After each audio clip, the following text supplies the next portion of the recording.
feel obligated to warn you that some of the sensations, some of the physical reaction, which the actors on the screen will feel, will also be experienced for the first time in motion picture history by certain members of this audience. Every horror movie, good or bad, tells a story. But every horror movie you've ever seen also has a story, sometimes scarier and more dreadful than what's on screen. Join Sinful Cuts with your hosts, Sean O'Connor and Shannon Bushman-Montalbano, as they open the book on these horror movies and tell their story chapter by chapter from start to finish. The good, the bad, the laughter, the tears, the celebration, and the heartache. Join us as we harness the lightning and resurrect these tales one last time as Sinful Cuts presents. Well, hopefully this chat gets underway before tomorrow. the way we're going, the way things are going. You stop that shit right now, Oh, Hanson. Sean O'Connor! That's it. There he is. There's my partner. Oh, Okay. Technology. Sean, I'm handing the reins over to you. This is not a Cradle to the Grave chat. This is a Sinful Cuts chat. So have at it. Hey, this is team effort. This is team effort. By the way, Eric, you get this, buddy. Yeah. You get this. Thank you, Eric. You got it, man. I got your back. I got your back. All right. Well, hey, welcome everyone. Yeah. We look what we have here. We have ready for this? We have a Sinful Cuts to a Macabre Daily to a Cradle to the Grave to a best-selling author, John Langan podcast going on here. Amazing. Yeah. Technology rules. Technology, by the way. When you put your camera on and I saw you in that cape, you just made my entire year. Uh-huh. Absolutely. man. This is fantastic. Okay, I'm ready. I'm ready to talk Salem's Lot. All right. So for the benefit of our listeners, none of us have divulged how we feel about the remake of Salem's Lot. So No. we're gonna get into it right now. But first and foremost, I mean, Eric, I'm gonna steal a page from your award-winning podcast. I didn't win no awards, dude. What award are you talking about? You did in my heart. Dude, I was just about to say the Sean O'Connor Heart Award. I love that one. By the way, I have a bone to pick with you. I still haven't received my Gravedigger pin. Oh, dude, it's right here. It's right here on the shelf, man. I've been meaning to mail that to you. It's on its way. Trust me. Now, we were under the impression that Barlow was the Lord of Lies. Turns out it's Erik Hanson. It's Erik Hanson. Snap. All right. So that sounds like fighting words, or is it biting words? Biting words. I knew that was coming. Oh man, Shannon with the dad jokes. I see where this is going already. I'm an only child and I'm very close to my father. What do you want? It happens. Let me get the intros done, you people. Okay. So we're starting with John Langan. We have best-selling author John Langan, author of The Fisherman. You know it, you love it. It is one of the quintessential horror classics of the past 10 years. If you haven't read it, I don't know what you're doing with your life. And not wait for it to be made into a movie. So I'm just putting that out into the ether. Before all the tech issues and Eric saved the day, I was telling John that I listened to him this week on the year of underappreciated Stephen King. Is it underappreciated or underrated? I thought it was underrated. Underrated. So yeah. The year of underrated Stephen King, hosted by Kim C. And John was on. They were talking about Stephen King's short stories. And I am just begging people to go out and listen to this episode. It was so great and insightful. And I really love the dynamic that you have with Kim. I think you two should start your own podcast. It was fantastic. Yeah, I mean, she thought that the audience quiz at the end, get out your number 2 pencils, fill your OpScan sheet. She thought that was a little too much, but I was like, look, let's just go with this. And just so everybody knows, you will be getting your test results soon. They are on their way back, and I'm a little disappointed, quite frankly, in some of you guys. I'm sorry. I have to be bad cop. Kim is good cop. I have to be bad cop. So let's try a little better, people. Come on. Oh, I'm getting SAT nightmares. I know. I'm starting to sweat. In the lower left-hand corner, I have my incredible co-host, Shannon Bushman. She is what many people, almost all on Instagram and in our comments say is the backbone, the heart, and the brains of the show. It's all very hurtful. No, And- that's not true. And then we have another guy named Erik, and we're running out of time for intros, so let's move on. Oh man, that's cold-blooded, Sean. Cold-blooded. We have, I mean, how do you solve a problem like Maria? We have Erik Hanson from the creator and the host of the Cradle to the Grave podcast, one of, if not the best horror movie podcasts out there. Man. It's true. You really want that gravedigger button, don't you, Sean? Yeah, man. I mean, Erik, the only problem that I have with Cradle to the Grave is that you put a definitive expiration date on it, and it gives me anxiety. It's like October 2027. It's all coming to an end, baby. It's over. But you've already spilled the beans, and you said you have something else in the works, so that gives me eternal hope. Maybe I'm gonna be honest right now, man. Like this podcast that I do, Cradle to the Grave, is a time suck. It's a lot. I do it because I love it and I enjoy talking to people like you three. It's a fun hobby. I'm not getting paid to do this. I'm not even making any money. I have to pay money to do this. So I want to continue on. I have an idea about doing something in the future, but we'll see how I feel in 3 years. I mean, it may change. Things may change. I don't know. But... Well, I love that we've got 3 years left on the clock. So that's great news. Just soak it in. Soak it in for the next 3 years. I'm going to have a lot coming your way. I love it. So all right. So what's the purpose of the podcast tonight? Well, I reached out to all of my guests and I said, all right, we've got the Salem's Lot remake, which has been on hold and on the shelf for years, plural. And we finally got it on HBO Max. October 3rd, it dropped. So I said, hey, would you like to get together? And without any of us knowing what the opinion is of the other guest, let's just get to it and let's give our opinions and we can compare it to the original. Yeah, we'll compare it to the original and we'll give it, we'll be fair, but I mean, it's a real high bar there. It's a really high bar. So we'll be fair and we'll be honest. And I think, I mean, look, decorum dictates that we start with ladies first. So Shannon, lead the way. Okay. How did you feel about the remake? So I mean, I actually enjoyed it. I didn't mind the differences. I kind of liked how they went back to so this was interesting, right? Where the original design of Mr. Barlow in 1979, they wanted him to resemble Nosferatu, right? Like, so that's where the iconic, look comes from. Apparently the 2004 version, I'll admit I didn't see it just yet, but apparently from what I've heard, it went back to, like, he looked more, I don't want to say human-like, but it resembled the writings of Stephen King from the book where he didn't, he looked more like a scary man, if you will. He looked like Rutger Hauer. Yeah, okay. I was trying to be nice, but yes. It's very hurtful, Rutger Hauer.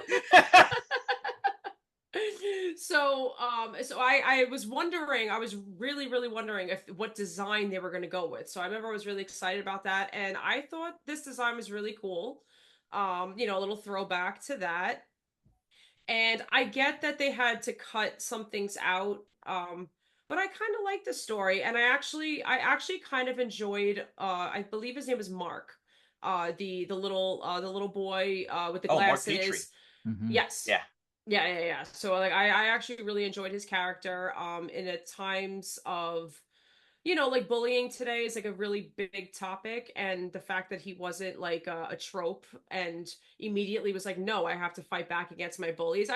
For today's generation, I kind of thought that was really neat and I enjoyed it. And I actually really liked his character. I thought he was a badass character.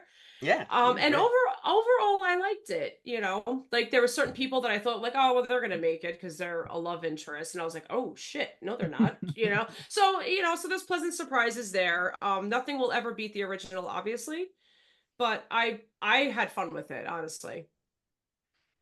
All right, Erik, have at it. Oh my God. Okay, so I'm gonna keep you in suspense for as long as possible. This movie has a lot to live up to. Salem's Lot 79. I've gone on record so many times as it's in my top 5 horror movies of all time. It was the movie that really made me a horror fan as a kid. I watched this when I was like 10 or 11 years old, right? And it scared the ever living shit out of me. And no other movie since then has done that to me. So I have so much love for Salem's Lot. It's part of my DNA, right? The 2004 Salem's Lot with Rob Lowe is a piece of shit. I hate it's it. so bad. Heard that so over, bad.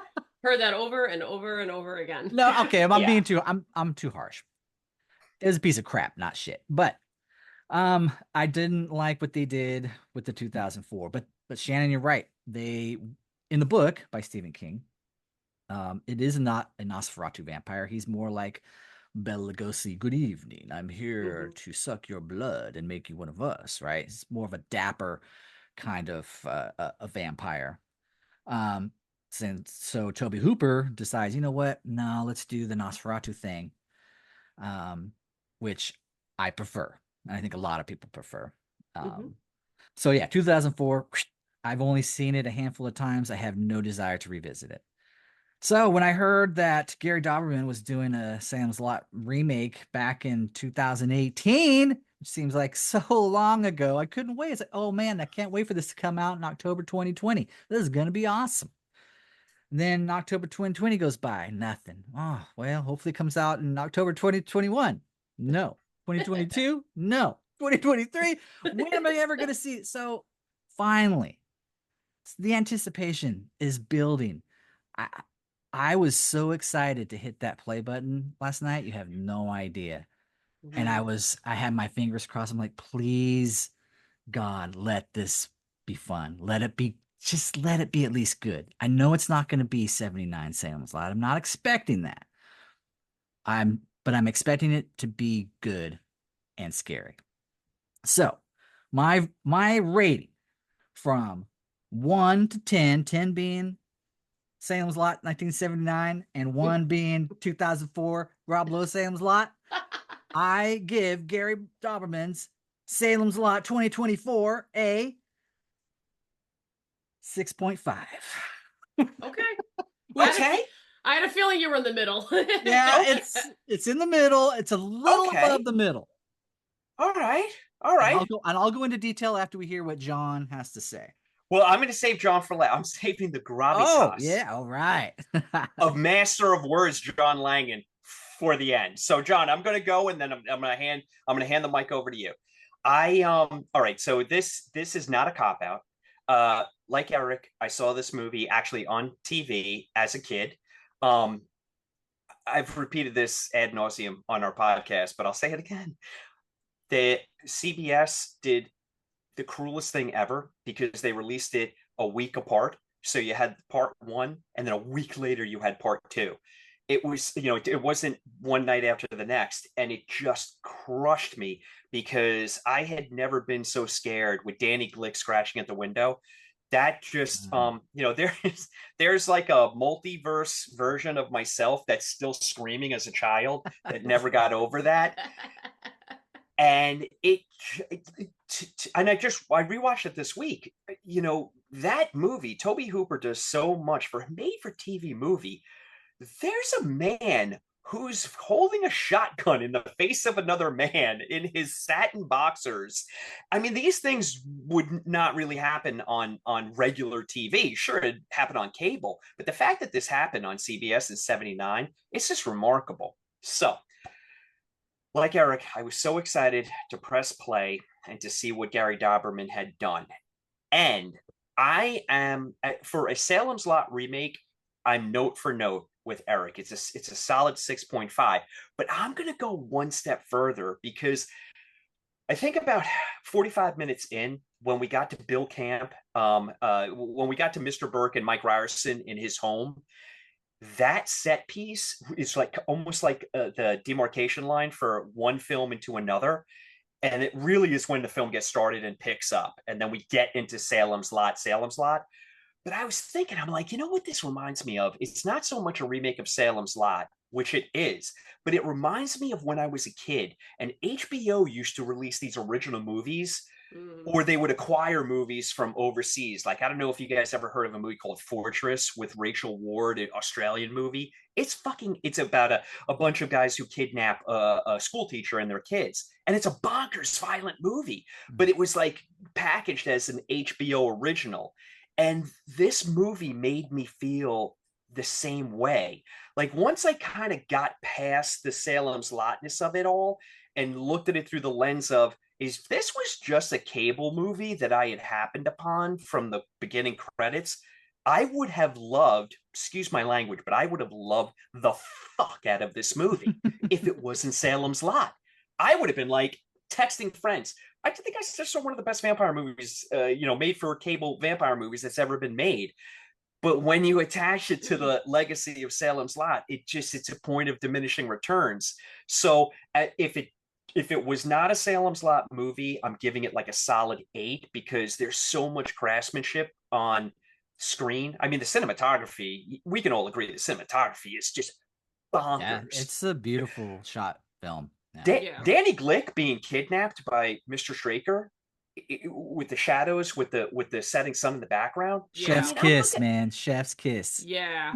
I that rewatched was so that creepy. scene like 4 or 5 times. And I know we'll unpack the set pieces, but that's my take on it. Non-Salem's Lot, solid 8 or 9. Salem's Lot, 6.5, because there's a lot of good stuff there, but it can never live up to the original. That's cheating, dude. I know.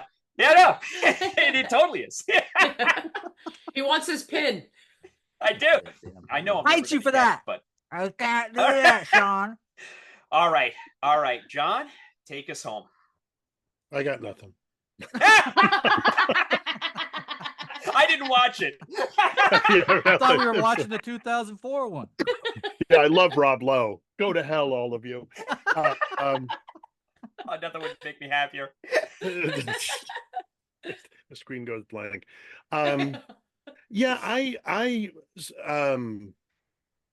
had seen, I think, a few days in advance, like people who'd seen like early, gotten early access to it, a lot of hate for the film. And in a way, I think that helped my viewing of it because I went in with very low expectations. I was like, oh, well, So yeah, my wife and I sat down to watch it yesterday, and we got to the end, and I was like, I think that was actually pretty good. And she said, yeah, I think it was. But I feel like you have to sort of unpack that maybe a little bit. Mm-hmm.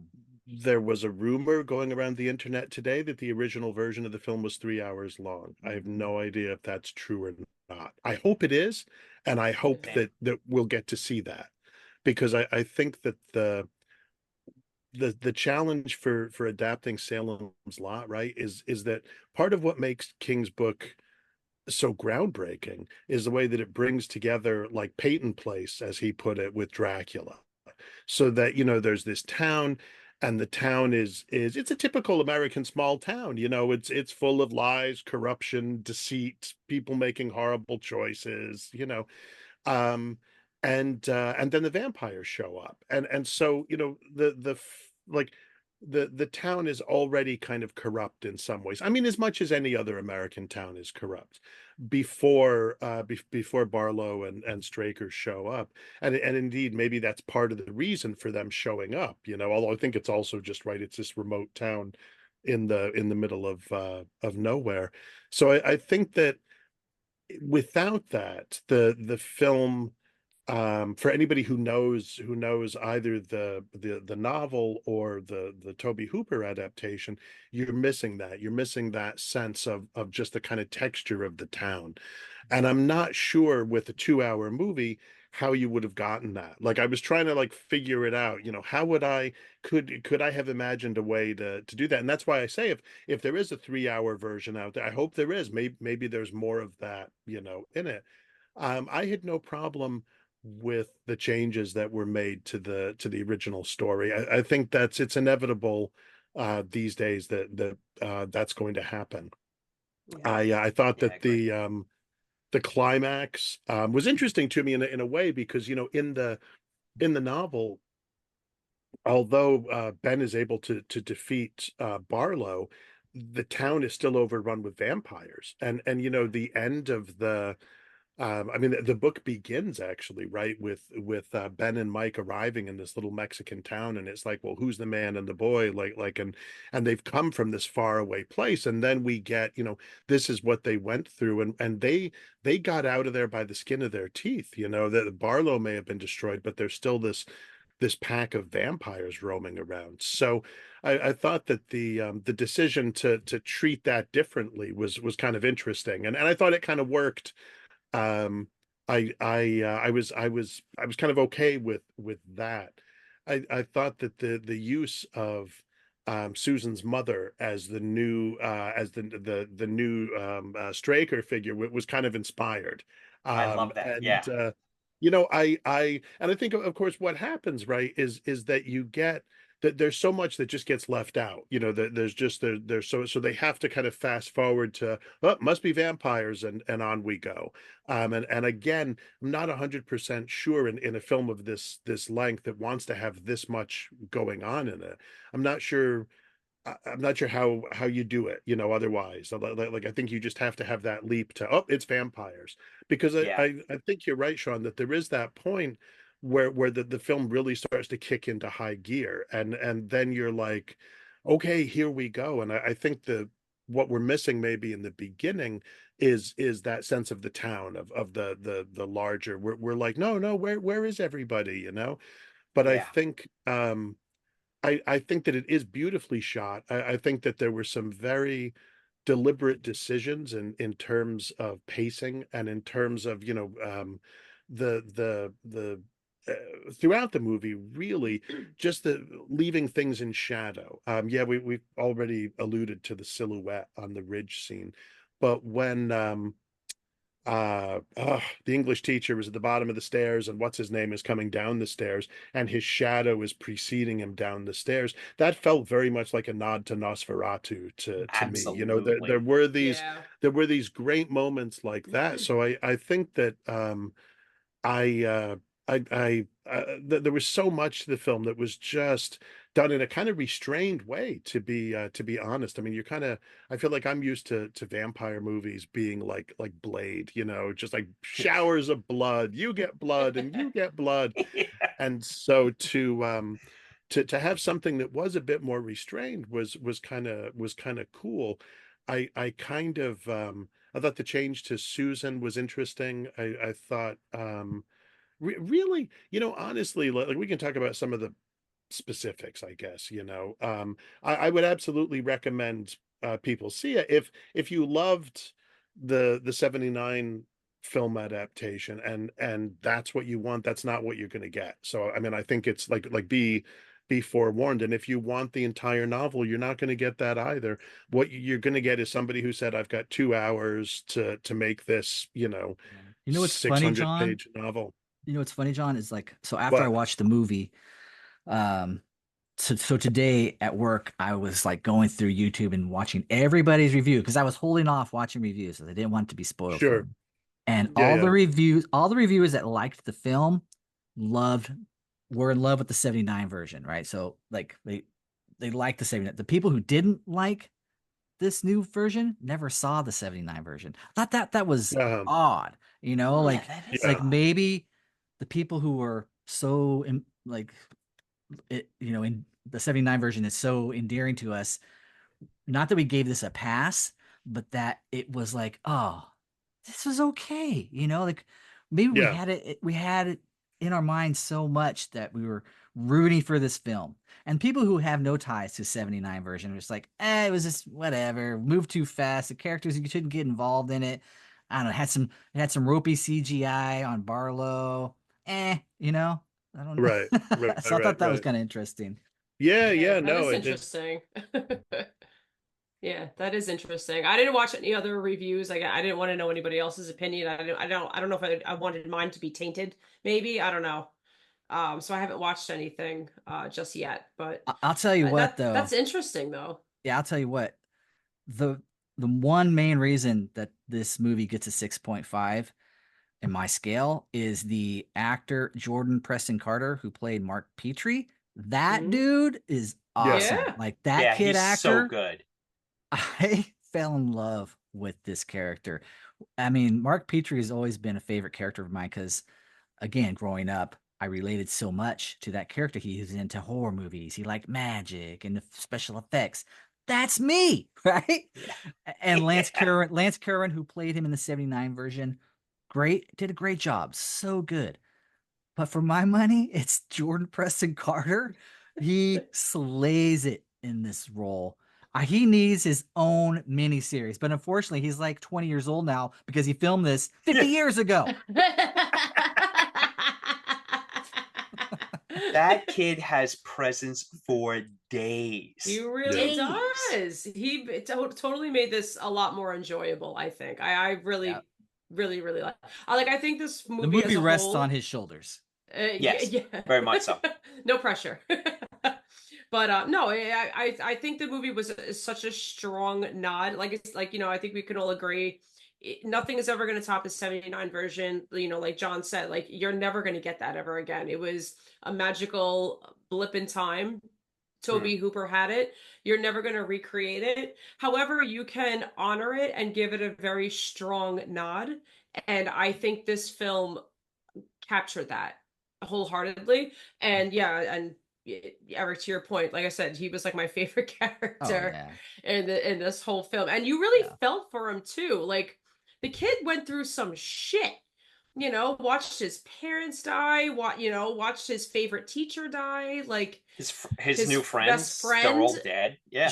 Hey, Sean, let And me ask you. Oh, go yeah. ahead, Shannon. Go ahead, Shannon. No, I was just gonna say, and he kept his word to fucking kill his friend again. Yes. Yeah. That's honorable. To really put him at peace. Like obviously there was like more to that, but just like, dude, like like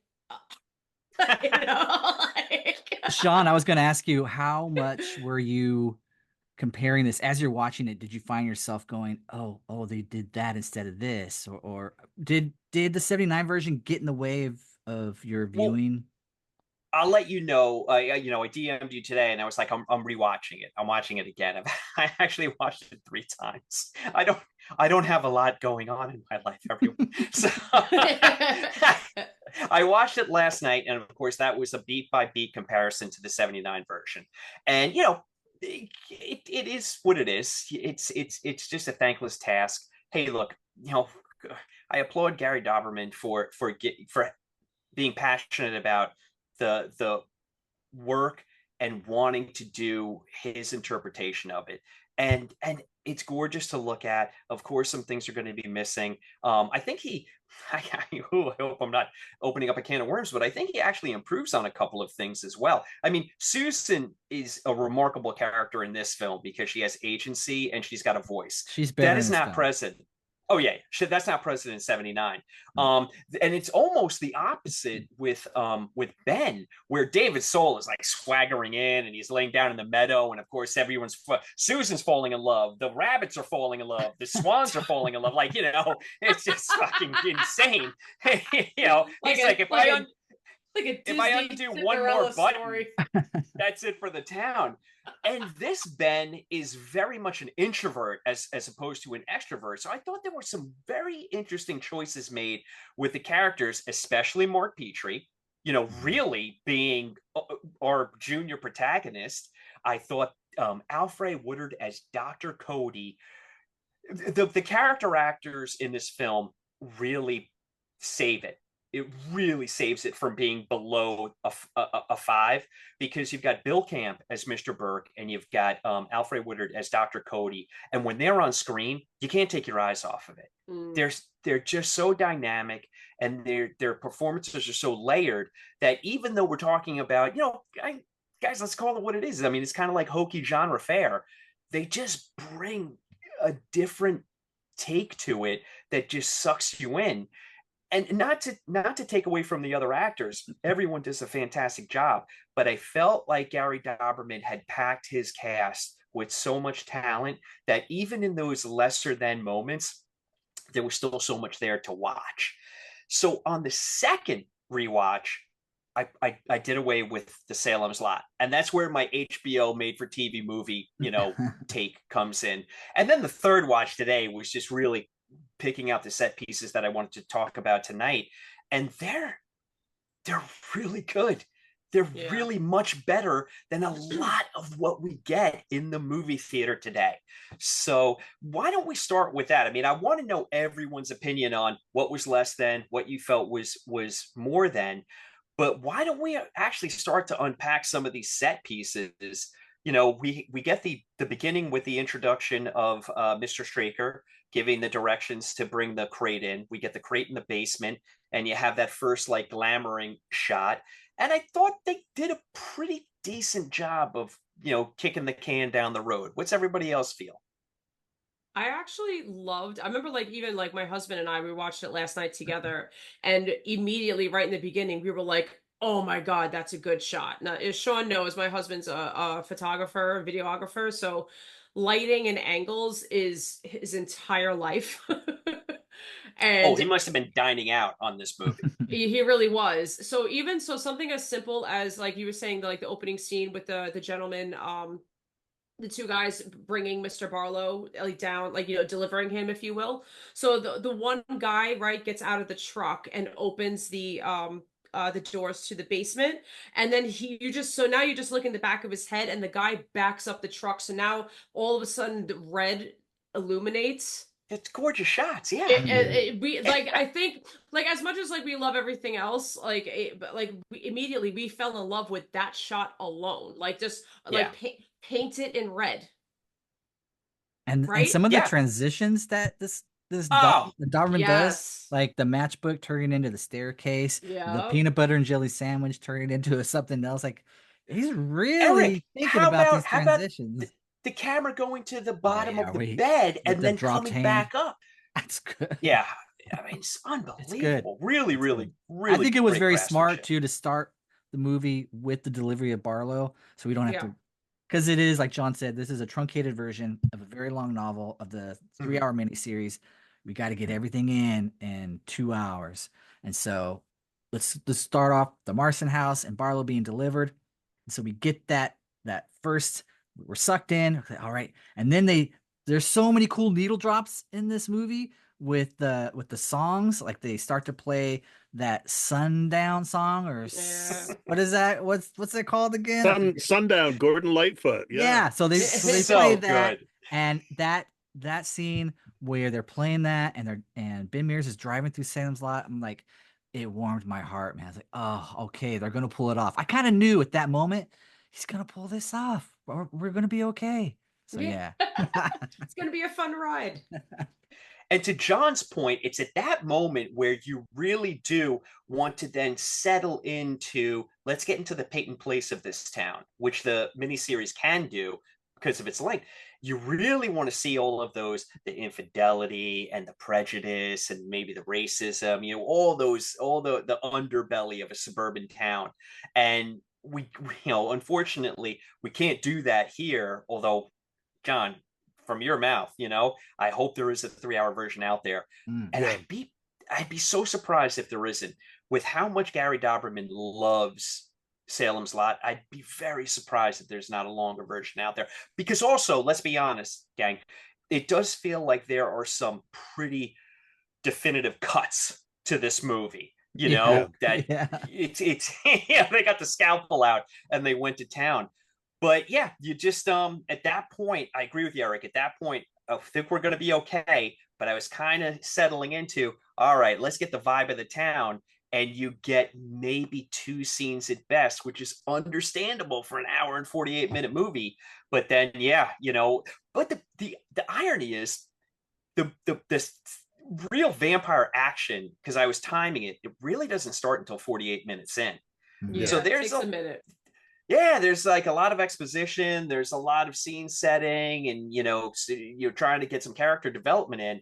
But from that 48-minute mark at Mr. Burke's house and then until the end credits roll, that's when you can almost feel like Doberman's like, now I get to do what I've been wanting to do for probably decades, and let's get to it.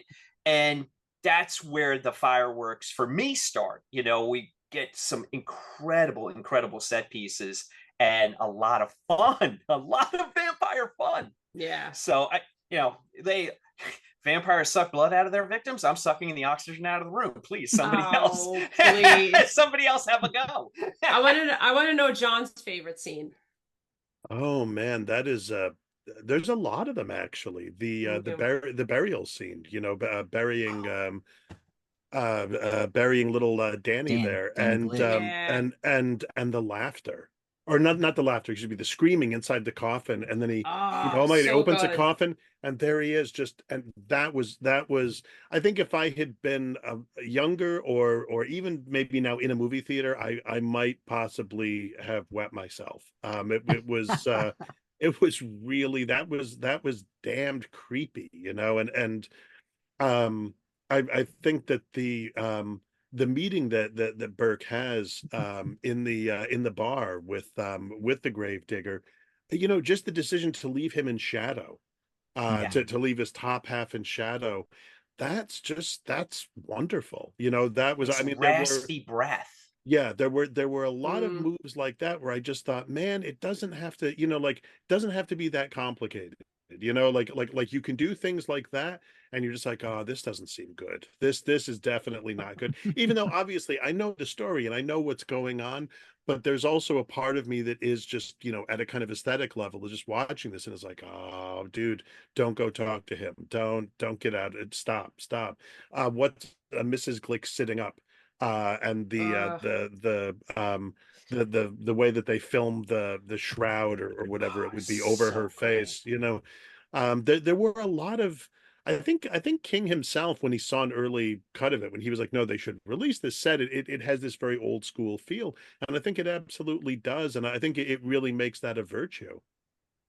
Could we talk about that, everyone? What's everyone's opinion? I understand that COVID came along and really put this on the shelf. I understand that, but does anyone have any insight on why it sat on a shelf so long afterwards? This is imminently releasable. This would make a great double feature with Last Voyage of the Demeter, which, full disclosure, bombed, but it was released. So I'm scratching my head. Why? Well, the weird. Oh, so go ahead. No, I was just going to say, to me, the weird thing is, you're going to release this thing on HBO. Why not just, if there is a long cut, and I know that's a big if, right? Then why not just release that? You know what I mean? Yeah. Like it's one thing if you're going to release it to the theaters and you're like, no, it has to be whatever, an hour and 50 minutes. But geez, I mean, when they released, what was this Scorsese film, The Irishman, and that's like 10 hours of Robert De Niro and Al Pacino in that. I mean, why? That's what this movie was missing, right? Martin Scorsese's Salem's Lot. Wow. I don't know which one would be which. Would Pacino be the vampire? You or talking to me? You talking to me? No, Pacino's like Straker. He's like, hey, come with me. I gotta come. Like, come on, hey. I got it. I got a vampire. I kind of want to see like clips of this now. I heard there was some kind of like leadership change at Warner Brothers around the time that this was initially supposed to come out, and so it got put on the shelf because Warner Brothers was having like internal struggles and they weren't releasing anything at the time, and just got kind of lost or just forgotten about, and just putting it off. Oh, we should release it then because it's not going to go up against this movie. So I think there might be some of that, but I don't know. But I think this movie probably would have done pretty well in a theater. I know I'd be there opening night, front row for sure. Release it in January or February, where there's 3 movies out. Yeah, absolutely. I don't get it. I mean, so Sean, I mean, obviously we do shortcuts, and my segment with anniversaries. So my upchuck guess, I'll admit, because I was wondering the same thing. And that's when I realized that this year, original Salem's Lot is 45 years and the remake is 20 years. So now they're all in a timeline, like release. So just, throw like I said, but that's just where my brain goes, because that's why I got into the anniversaries, because I've noticed that, like, especially like more like 30, even 40, even this year, Shaun of the Dead being 25 years, you know, like 20 years, no, 25 years, you know, like it was like a re-release in London, and you know, like big celebration, like people celebrated at like a milestone anniversary. So I'll admit I kind of assumed like, oh, we already waited this long, you know, maybe because of, you know, Eric, to your point, maybe, you know, leadership changes obviously can do that. COVID obviously pushed a lot of things Sure. back for sure. So now we're already pushed back. So like, oh, let's release it like on an anniversary year. And then maybe Doberman was like, oh, let me take my time with some, you know, maybe editing or something like that. I don't know. But yeah, that's just my guess. That's not confirmed or anything. It's my silly little opinion. The one thing that I can absolutely say is that the watching the movie last night made me believe wholeheartedly that there is a 6-hour limited series for Salem's Lot somewhere in the future. I hope so. You know, Yeah. do it justice. You know, unpack it, follow the novel almost to the letter, and take your time with it, and just build it up. It'd be phenomenal. But you know, Yeah, we'll see. yeah. You know, You see know, it was what really do cool. we know? One of my favorite scenes in the movie was a scene that was not in the novel, not in the 79, not in the 2004, was the end scene at the movies, at the drive-in. Like, Yeah. I didn't see that coming, and that had me on my toes, because I'm like, oh, I know how this story ends. Like, no, you don't. Like, this is something different, Surprise! right? And I was like, oh, this is really cool. And then when Alf, He's clever. we're spoiling, right? Are we spoiling? Oh no, yeah, we're spoiled. Okay, yeah. so when Alfred yeah. when Alfred Witter gets shotgunned to death, that shocked me. It's like, None of us saw that coming. Oh. Yeah. Same. Yeah. yeah, and I gasped out loud. yeah. So I thought doing the different type of ending, you're subverting our expectations, and Darman did that again in another of my favorite scenes. Why didn't I give this movie a 10? I don't know. I'm talking about it like I said. There are some things I didn't like, but the things I do like was the subversion of my expectations. Doberman knows that he's going up against Toby Hooper, and he knows people who are watching this know the 79 version like the back of their hand, right? And so when we have Matt Burke and he's got his pipe and he hears the rumbling, in the 79, Matt Burke goes upstairs, opens the door, and there's Mike Ryerson as the vampire, right? Rocking back and forth. Look at me, teacher. I'm expecting that.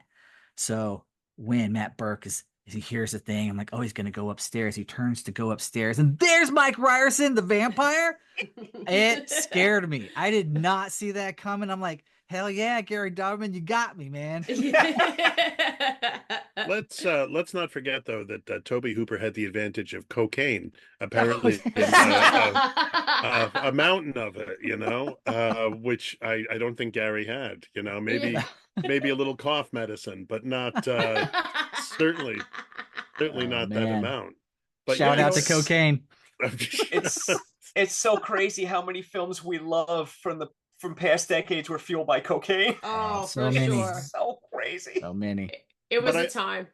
I thought I think you're right, Eric. Like what they managed to do, you know, the cleverness really of having using the cars, and you know, the call back to the beginning when we're at the drive-in, and that's how Susan introduces him to who's in the town. And I mean, I get that I don't know, I wonder, like that scene obviously is their attempt to say, or Doberman's attempt to say, look, okay, so it is a corrupt little town, you know, there's you know, Susan sort of gives you the quick summary. I was really hoping, to be honest, that Barlow's coffin was going to be actually in the concession stand. That was the one thing I thought, you know, like in the basement of the concession stand or something like that. Because also having it be at a drive-in movie theater, there's a kind of a meta thing going on there, right? You know, this sure, this, you know, sort of cinematic thing.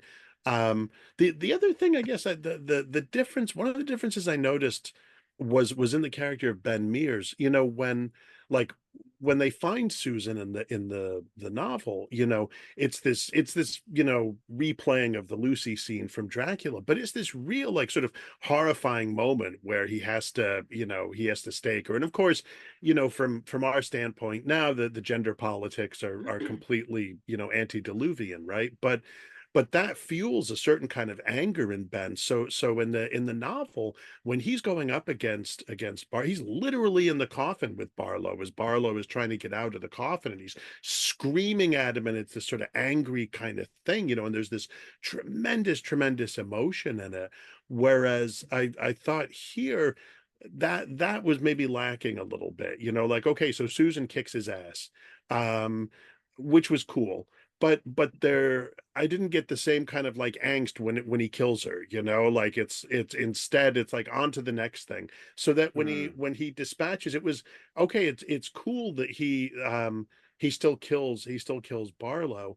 But I did find myself thinking a little bit, immortal vampire master, when he can't hear this guy sneaking up behind him, like across this, Yeah. So I might have had Mark, like, but I think you could have remedied that by having Mark have a more severe, like if Mark had more severely cut himself and Barlow is just like crazed with bloodlust trying to get at him, and he's even like scraping his face a little bit, like you could have had this really intense thing where you're like, okay, so the vampire's just overcome by bloodlust. I mean, these are relatively, like, that kind of stuff is relatively minor, but I think that the kind of emotion in Ben's character, maybe you're right, maybe like the focus really does shift a lot to Mark, so that we just need to see Mark saved at that point.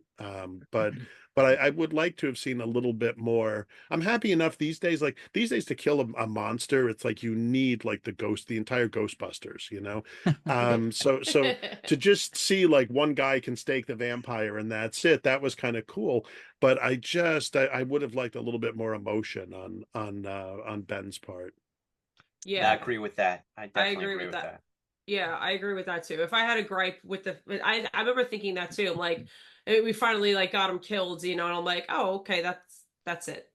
Like it was just kind of like, I don't know, like I think they made fun of it in oh my god, Idle Hands, where he's like that was it, like just like a little like a little stake through the hand, a little, It's he's like, kind of really? interesting. Like our main villains, I mean, our scare villains in this version are really Mike Ryerson and Mrs. Glick. It's really not Barlow or Straker. I mean, Straker, I really love the character actor who plays Straker, but Piliu Asbeck, I think his name is. He really doesn't have a lot to do in this movie. I don't know if that's a conscious choice, because Gary Doberman is like, no one is going to get to the level of a James Mason. So why maybe we shouldn't even go there. And I just, when I watched Salem's Lot, I actually put this on Instagram. I was having so much fun, and I actually put it out there. Watching James Mason motherfuck this town into oblivion is delicious and delightful in the Toby Hooper version, that maybe it's a good decision to just say, okay, you know what, we don't have enough time, we can't give him the time that he needs to really settle in and then be nefarious like James Mason was. So all right, you know what, he's just kind of a familiar, and then he gets dispatched with, I think, a golf club, by Mark, and that's kind of like off screen almost, like very much so. We see Mark, but he was the only acting choice where I was like, I was okay with Barlow, like if that's the Barlow you want, okay. But just his enunciation, it was as if he didn't quite have a handle on the character, like I think he wanted to play him as just he's having so much fun, murdering, but it didn't mustache twirling. Exactly. It's the top hat and everything. I think the only part maybe when he brings the younger, is it Robbie Glick, the younger Ralphie child, Ralphie to be the sacrifice, that was genuinely horrifying. That was I thought he did a really because I almost thought to myself, he's playing it as if this is kind of horrifying even to him, and that really I got that kind of vibe, and that was unusually effective, I thought. Yeah, good scene. So let's talk a little bit, because we've been praising the film for the most part. Let's talk about some of the stuff that we've touched upon it that really didn't land for us. I think the one that sticks out for me is I really did not like the fact that they did away with the Ben Mears Mr. Burke relationship. I love that in the original, how Ben Mears comes back. You know, he wants to write this book about the Marston house. He was very much influenced by Mr. Burke, and it's shorthand for their relationship. They can pick up like that. You were a student, I was your teacher, let's go to dinner, and we skip right to the chase of this is why Mr. Burke is asking for Ben's help, and vice versa. Like it's already there. This, maybe there are cuts made, maybe it's in the longer version, who knows, but this just felt very much, you know, all of a sudden we have a scene of them in the back of a pickup truck, and then Mr. Burke is basically asking Ben for help, and you're left wondering, like, why would he ever do that? I don't even know if he knows this guy, you know. Right. So those are scenes that are probably left on the cutting room floor that would have added to the film. So I hated, it makes no sense to me why they would change that to get rid of Ben Mears' backstory of being in the Marston house and seeing Yubi. You know, that is fantastic. And they should have kept that. There's no production value that needs to be added on. He's just telling a story, which he even does to Susan. I don't know why they would make the choice that the parents died in a car crash and then he moved away and he's coming back to find himself. It doesn't resonate dramatically. So that's my biggest gripe, you know, with the movie right there. Yeah, I feel like Lewis Pullman. I know you like him, Sean. He kind of comes off not so much in this, Eric. He's a bit of a wet noodle in this. Like, he's kind of a weak protagonist, right? But it's funny though. Like, my wife liked Ben Mears in this. She didn't like Ben Mears in the 79 because, you know, I forced her to watch it every week. Like, okay, honey, guess what time it is? It's Salem's Lot night. It's Salem Saturday. We're getting on the Soul train. Here we go. Yes! So she doesn't like David Soul, but she liked Lewis Pullman. I like him, but that's why you don't like him. I don't know. He talks like he has a mouthful of chewing tobacco. And always kind of, I don't know. I'm not trying to like harsh on Lewis Pullman. She just wants to watch the movie again, and you're like, no, we're not watching this movie again. And she's like, I think we need to study his But thank God there was Jordan Preston Carter to pick up the slack, right? Because Mark Petrie's awesome. But no, we're not talking about awesome shit right now. We're talking about stuff we didn't like. I didn't really care for Lewis Pullman. I didn't really care for the CG on Barlow. Why can't they just do practical makeup effects just like they did in 79 version? Huge miss by Doberman. Pay homage to the original. Huge miss. I mean, there were some scenes where he was genuinely kind of scary looking, but your eye knows, like, no, they're smoothing that out with CG, with computers, and it takes me out of it, right? So there's that. And then my last gripe is flying vampires grabbing people off the streets. I don't like that. It's too Lost Boys. The Lost Boys, yeah. Yeah, it's very much Lost Boys. I like my vampire. The Lost Boys? No, we love the Lost Boys, but this is a different movie. It's a different movie. It's a different vibe. I like the Salem's Lot vampire. Where they're hiding in the shadows. They don't want to be seen, right? They want to creep up on you. That's my favorite. Like the scene John was talking about with Danny Glick in the coffin. That was great. And I just wish that he hadn't have hopped up and grabbed him from the head.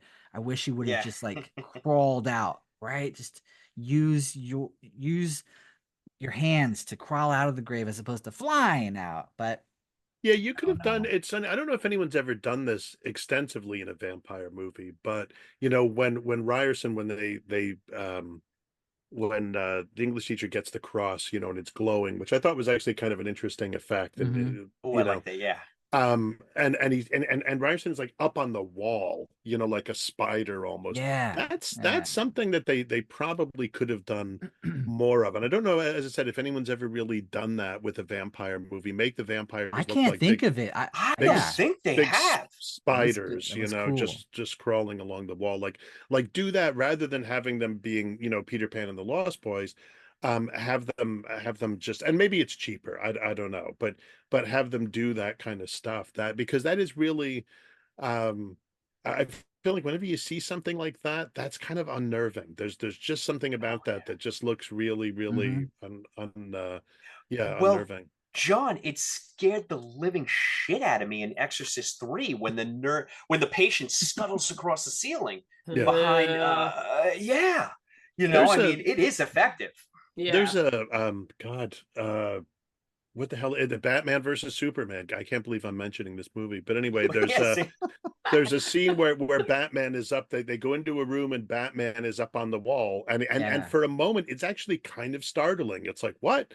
There's a one of the Hellboy animated films has a vampire that scuttles around the walls, and despite the stylized animation, that's still kind of an unnerving thing. So I think that and now I'm thinking to myself, why am I saying this out loud? Why am I not trying to write this into like a screenplay or something? You know, damn Do it, it. What are you doing? Talking to us? right? Damn it, you know, it's but no, Trademark. but I think that would be, you know, that would be something that would be, if you wanted to do something sort of different with vampires, like visually, you know, like the King is kind of well, it's not, King's picking up on Matheson, isn't he? And I Am Legend, you know, but at the end of Salem's Lot, with having like just this horde of vampires, right? I mean, King is one of the novels in the 70s and 80s that first really does that, right? So we've had lots of movies and books since then about, you know, groups of vampires. And like we said, we've got the Lost Boys, where we've got them all, you know, flying through the air like Peter Pan and company. So do something different and make them all spiders. There you go.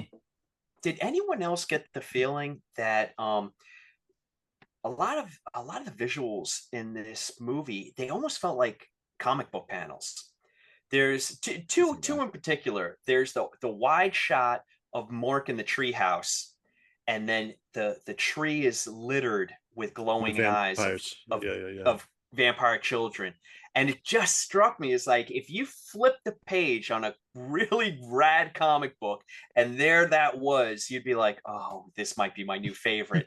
And then later on, the scene with Ben when he runs out of the church and he gets to the street and no one's there, and he turns back to Alfred Woodard, and then he turns back again and it's littered with vampires. It just felt, when I say it felt very comic booky, I mean that as a compliment. I mean, it just like visually it's leaping off the panel. So I just felt like, again, the visuals in this movie were just whew, I mean, they just really did a great job. The cinematographer, oh shoot, I'll give him credit if I put my Michael eyeballs on Burgess. Michael Burgess, who, Eric, really, I mean, not that he hasn't done things. He's worked with Gary Doberman on like The Nun and the stuff that Doberman's done. But Michael Burgess has not really had that movie. And it's gonna break my heart a little bit because I feel like this is that movie for him. I don't know how much it's gonna be seen because it's not theatrical, you know? Yeah, that's I true. don't know. I don't know. I've hoped that the Doberman can use this as a springboard to get a bigger film, so he can show his talent. And you know, Yeah. like, and you mentioned comic books, like Doberman did the Swamp Thing series, I think for Which I love. FX. It was actually pretty good, very moody, It's very good. atmospheric. So I got to think he's a comic book fan. He has to be. Yeah. Yeah, you would Yeah, think for so. sure. Yeah, I got that actually from the very beginning. Again, going back to the scene, I know it's very simplistic, but there was something like it just seemed very like dark and dangerous of just the delivery scene of Mr. Barlow. And when the truck pulls up, there's like a certain scene where like almost it looks weird, like it looks like cut off where you can just see like the cellar door here and then the guys in the guys sitting in the truck, and immediately it brought me to Creepshow, like because Creepshow did Oh those yeah. cuts right with the Yeah. comic book style. Yeah. So I immediately thought, I was like, ooh, is this gonna be filmed kind of Oh. like a Creepshow? Like, and I immediately got excited, and then and then soon after we got that shot that I mentioned before, the red light into the basement, and I'm like, I think I love this movie, and that was only the opening shot, like it's so simplistic, but my point is that already like within the first 5 minutes, so he paid very, very much attention to detail. So if he paid attention to detail in a very simpler scene, I'm like, what am I going to get for a more climactic scene? So that's what I got really excited about. Again, like not everything was a huge hit, like I agree with everybody's misses, if you will, but yeah, but yeah, the cinematography just blows a lot of things out of the water from what's come out recently, for sure. Did anybody pick up any Easter eggs at all? Like about did you got one, Sean? Well, the opening credits really, they pay homage to Dracula because you have the clippings, mysterious deaths on cargo ship, which I was like, oh, I saw that. Nice one. Christine is well. I don't want to spoil all of them. I take it back. No, I want to know because I have the mother of all Easter eggs that I know. Right. I doubt anybody's gonna get unless they are a true Salem's Lot fan like me. I've got three. So you I've got three. Opening... John, do you got any, John? I'm like, oh, this what like because they're like Sundown or Watership Down being on the Mike's desk, like stuff like those that. Those are good. But no, those are I'm good. kind of those are good. But you're taunting me, Eric. You're like, you think I'm gonna blow your mind. I'm actually I know this is gonna blow all you guys away. But Sean, go ahead. See what do you got? Well, Shannon, do you have any Easter I feel he's mocking you, Sean. I don't. Listen to him. Right? John, look into my life. Look at he's gonna pop those fangs in. He's gonna be like, you have to hear it through the fangs. Yeah. All right, I've got the Dracula in the opening credits. I've got Christine is in the garage. So Christine's in the garage. Oh, nice! I didn't catch that. Oh yeah. You've got one. the Plymouth Furies in the garage, shiny and beautiful, and up on the lift. And then I felt like the Mrs. Glick with the shroud over her when she's leaning in to try and get Alfred Woodard was very much Lair of the White Worm. Very much. I can see that. But that's all I've got, bud. All right, so what do you have? Okay, so the end of the movie when in the drive-in theater, right? And John mentioned the concession stand, how he wished it hit Barlow had his coffin there. Well, there's a scene when Barlow is standing on top of the snack bar, right? And there's like the light coming up behind him, and there's smoke, and it's very like regal, right? And the shot is like he's like the emperor, right? Well, in Salem's Lot, I have my copy of Salem's Lot, this tattered paperback I've had since a kid, right? Part 2 of Salem's Lot is called The Emperor of Ice Cream. Now, if you watch that scene again, you're going to see Barlow on top of the concession stand, and off to the right, you're going to see ice cream. He is the Emperor of Ice Cream. There it is. Right. Very nice. Nobody caught it but me. Very I know nice. it. I know I'm the only one that got I bow. I bow. Nerd! I win. Make him say uncle. Make him say uncle. You win Salem's Lot. That's Eric. I'm now the mayor of Salem's Lot. Yes. Yeah, I'm not sure that's so good, but I mean, it's real estate values. I mean, being what they are. I mean, it's The funny thing is, I caught that right away. I'm like, oh, he's doing a shout out to the novel right there, and that made me love this. That was the 0.5 right there. It was a 6, but then I got a 6.5 when that showed up. Actually, just the way not a 7. just the way that they shot the Marston house in the background. The way that it sort of looms over the town. Yeah. I mean, that was very naturalistically done. Like it didn't feel like, oh, this has just been stuck in there. So whoever the location scout was, or whether they just built a model or whatever, that felt like, oh no, that is the creepy house that's been there. Maybe not quite as creepy as it is in King's novel, but still, it felt organic in a way that these things don't always. Yeah, like it was sitting on top of the treetops. Yeah. Yeah. And I know the original was a set piece. too. Like that Oh, wasn't okay. that's never Yep. been that's It never was been a real house. It was a ever. mock house. Oh, they built it over the top of like a smaller house. I've been there. I've been to Ferndale. Again, I am the mayor of Salem's Lot, so I've actually visited Salem's Lot. Are you trying to be the emperor of ice cream? Wow. That's, So I've been to Ferndale. I've been to the Marson house, the house that is actually still there, and I met the owner. I got a picture with her and everything. I know it's total. I was nerding out all day in Ferndale because it hasn't changed in all these years. It's still the Oh, same. get It's a out. That's small little town. crazy. Yeah, if you're ever on the West Coast, you guys visit Ferndale. It is Salem's Lot, and it's Nice. awesome. Wow. But yeah, no, I wish they would have delved more into the Marston house in this version. It barely gets mentioned. You know, Yeah. like the history. Yeah. Hubie Marston gets mentioned once, I think. They talk about the legend of Hubie Marston. That's just a story, you know, well, but and they don't really. Straker says something about that. About he mentions, oh, the deal we made with Hubie Marston, In or passing, something yeah, like that. it's Yeah, Yeah. just in passing. Yeah, yeah. Yeah. So And I one of the rumors is that was some of the stuff that was caught. Yeah. Cut. Excuse me. It dealt much more with Ben's relationship, his early relationship with the house. yeah, because there's that scene that traumatized Ben as a child. He on a dare went into the Marston house and he saw the ghost of Hubie Marston hanging from the ceiling. Hanging, yeah. And that really informs that character that's missing from this version. And that's too bad. Yeah. Yeah, I mean, that's the draw for Ben to come back to the town. He really needs to unpack that. Where this version, it's just like, my parents died in a car crash, which is tragic enough, but he's like, I'm just trying to find myself. And there's nothing there. It's very light. Too light. Right. Yeah. Not enough depth. Yeah, and I don't want to get Yeah. started on Lewis Pullman because it triggers Eric. I don't even want to go.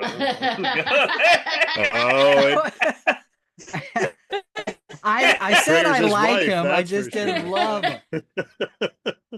Don't make me put my fangs in. Now I'm I'm gonna going put my fangs to in. send you a picture of Lewis Marston every week. I know. I'm just thinking, like while you're doing this, your wife's in the background watching the movie again, fast forwarding to the Lewis Pullman bits. Oh no. He's like, Oh, he man. is such an underrated actor. That's it. I'm canceling his HBO Max sideburns. tonight. Sorry, the subscription ran out. Canceled it. I don't Too know what late. happened. We can't afford it anymore It's magically. too Weird. late. She's been Weird. bitten. Goodness. All right. Well, look, you have all been fantastic. Let's wrap this. Let's put this coffin in the ground. Final words. We'll start with Shannon. We'll just see what we'll go clockwise. Final words on the remake of Salem's Lot.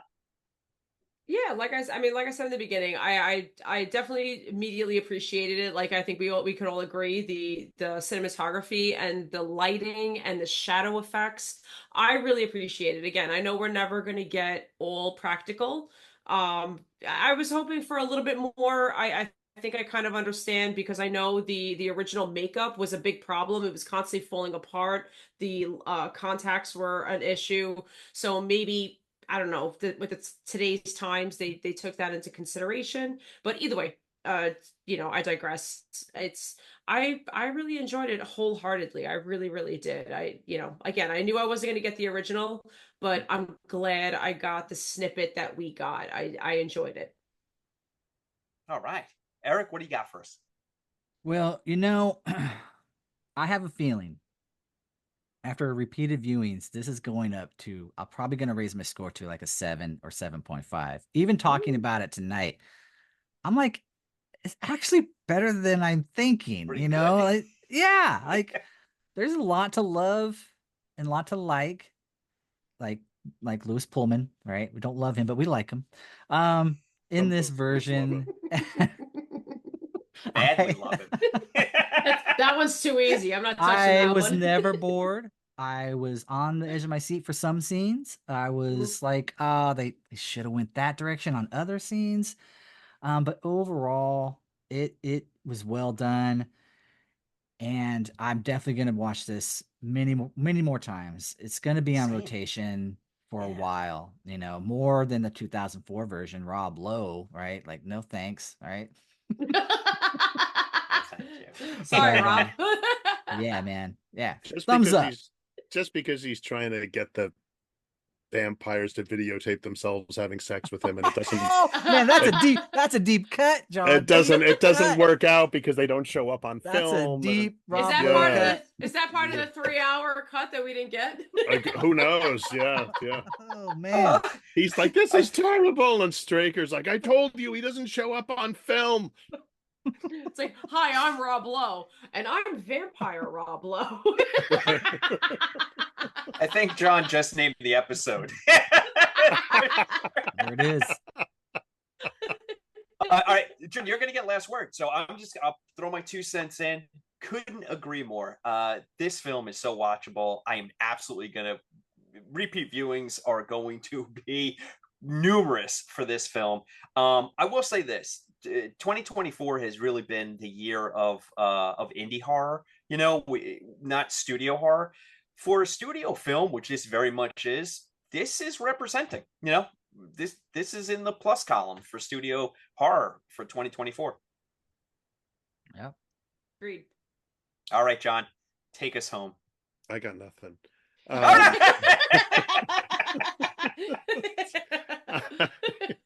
No, I definitely feel like Doberman he swings for the fences with this one, and there were I think so yeah, I think I absolutely have to respect and admire his ambition, and I think that there's I think actually I think Eric's right about this. I think this is going to get better the more the almost the having seen it once, right? You're like, okay, this is what it is, or maybe it's like having seen it the first time, you're like, this is what it is not, so you're thinking about this is all the stuff they left out from the novel, and this is stuff that they left out from Tobe Hooper and Rob Lowe and whatever. And I think it's like, okay, now we've all gotten past that. Now it's like, well, what actually does Doberman do? And I think what he does is actually pretty impressive. And yeah, the more we're talking about it, the more I'm like, no, that was actually, there's some pretty cool stuff in there. There's maybe more cool stuff in there than I thought there was. So I think it's absolutely worth a look, and kudos to Gary Doberman. I hope there's a longer cut. I hope he secretly emails us later tonight and is like, there is a longer cut. Here's the secret access code to it. We get to watch that. Yeah, and then we get to do a second part of this review. Sweet. Yeah. No, he's like, you can't ever tell anybody or I'll murder you all. Ah. And we're like, That's fair. That is fair. yeah. So we have to just watch it like I know we have like a Zoom just amongst It's ourselves. a private discussion. Right. And we're just, what did you think? Wasn't that cool? Don't you wish we could tell someone about it? Oh, well, I can't thank you all enough for coming out tonight. This was so much fun. This is fantastic. I can't wait until we can do this again with another movie. I'm just going to pick them. It doesn't have to be remakes. I'm just going to pick shit and we're going to get together because this is a lot of fun. Eric, thank you again for saving the day. John, thank you so much for coming on. Thank you for having me. Oh, you always add so much to it. So for Sinful Cuts and Macabre Daily and Cradle to the Grave and John Langan and all his fantastic works, thanks for hanging out with us tonight. We really appreciate it. Take care, everybody. Bye. That's a cut. Bye, everybody. Hey, you just listened to the latest episode of Sinful Cuts. We hope you enjoyed listening to it just as much as we enjoyed making it. If you did, we would be thrilled if you'd head on over to Apple Podcasts and Spotify, leave us a rating and a review. We take them seriously, and we check them all. They go a long way toward not only making the podcast better, but also to get the word out on Sinful Cuts. We're also on YouTube. We would love it if you'd subscribe to us over there, and then you can watch our sweet little faces as we do what we love, talking about horror movies. Until next week, when we're going to have a brand new chiller for you, please put kindness out into the world and get your scare on.